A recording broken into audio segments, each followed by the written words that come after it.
Hello সবাইকে।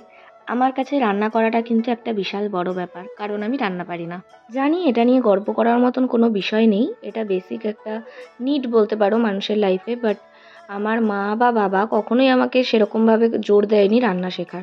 ছোটোর থেকে আমার বেশি ফোকাসটা একাডেমিক দিকেই সবসময় ছিল।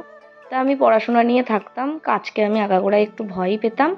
সারাদিন পড়াশোনা করতাম, মা টাইমে, টাইমে খাবার দিয়ে দিত ব্যাস। কিন্তু এই বিয়ের পর লাইফ একদম রোলার কোস্টার হয়ে গেছে।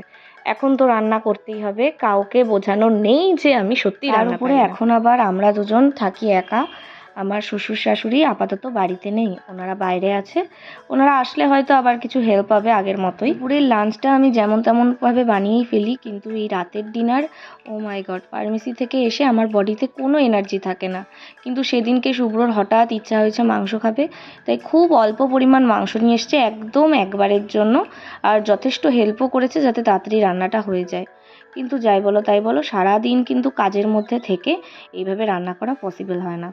ছেলেরাও যখন কাজ করে বাড়ি আসে তারাও কিন্তু চায় হাতে করে কেউ খাবার তুলে দিক। তেমন এখন আমারও অবস্থা। ফার্মেসি থেকে আসলে আমিও চাই যেন কেউ খাবারটা একটু তুলেই দেয়। কিন্তু এখন সেটা হয়ে উঠছে না।